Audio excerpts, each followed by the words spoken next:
So the first thing I want to talk about is Micronaut Launch, so you can go to launch.micronaut.io or start.micronaut.io works as well. And when you go there, you'll see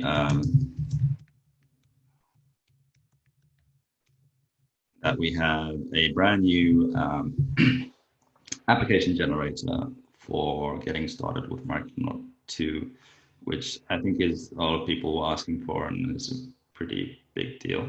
So I think there's some interesting features of the generator that I wanted to point out for those of you not familiar with it already. One is you can select a particular application type. So we currently support generating applications that are traditional REST application, a CLI application, serverless functions, gRPC applications, and messaging applications.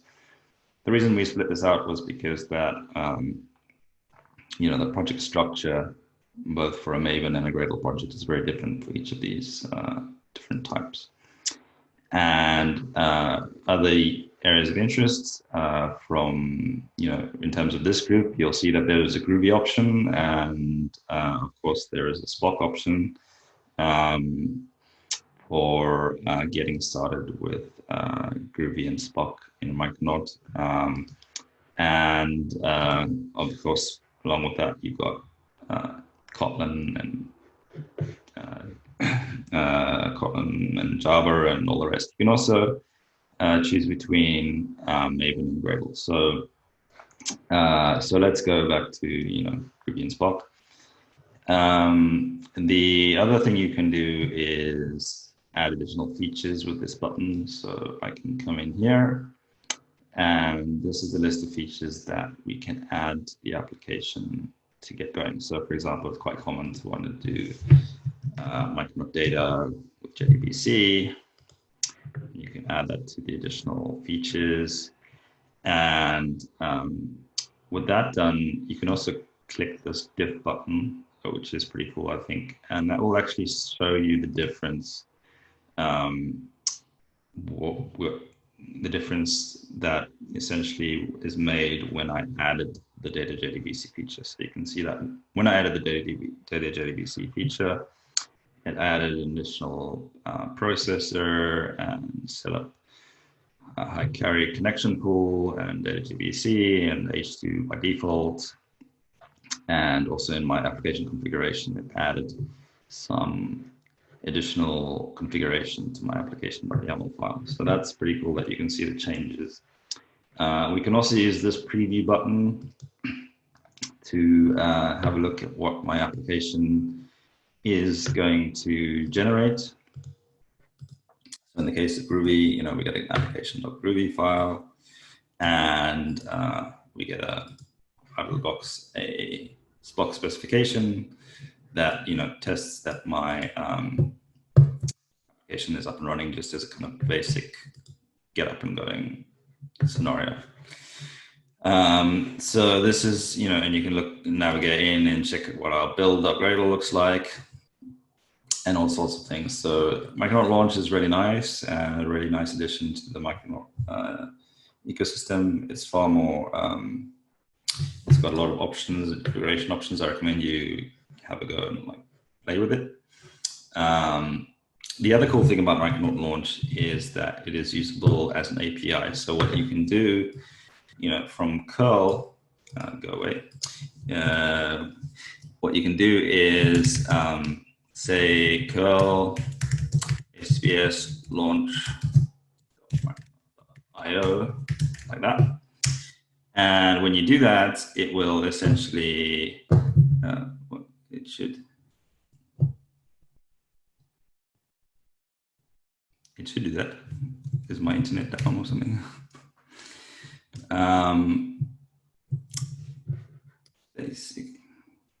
Well, for some reason when I curl, it's not doing what I'm expecting it to be doing. But basically what you can do is you can say curl demo.zip, and you can actually, create an application like that directly from curl without having to have the Micronaut command line installed. So that added a demo application, and I can say demo.zip unzip directory and cd into that, and just run the app, and I have a Micronaut application that is ready to go. So that's pretty cool that you can like create apps and so forth without actually having to install Micronaut's command line.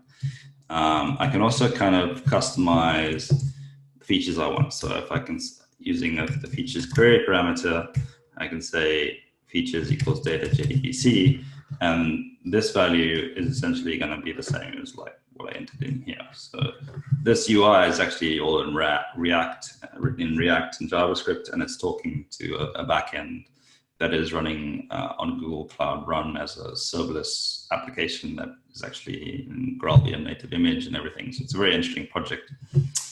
So I can add additional features, you know, and so forth, and customize. I can also say and lang equals Groovy if I wanted Groovy, and test equals Spock if I want to use the Spock framework and so forth. So it's nice that we can actually create apps, and maybe there's some automation possibilities with this as well, etc. And that will essentially give me a new app. So let's get rid of that for the moment.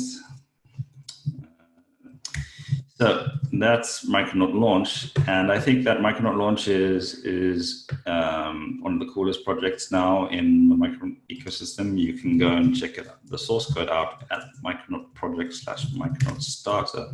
We actually, it's still called Micronaut Starter. We had a last-minute rename situation, but essentially the source code is in this project, and it's very interesting project to have a look at because it has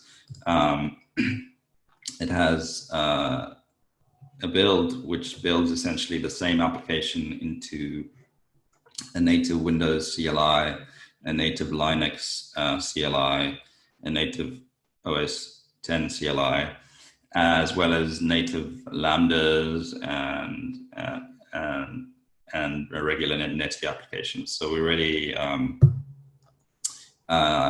we have really put a lot of effort into demonstrating as well in this project how you can use Micronaut and GraalVM native image to build a variety of different kinds of applications, from CLIs to backend serverless applications. And it's worth having a look as well at the API docs. Down here, I can click on the Swagger API, and this will take me to the actual API that I was playing with via curl in here. So, you know, there's a lot more endpoints that you can play with to essentially see what kind of application types there are and so forth. And we can try out the backend API and interact with Micronaut's project generation over the web, which is pretty cool. So Micronaut Launch is a big part of Micronaut 2 and probably like the headline feature, I guess you would say.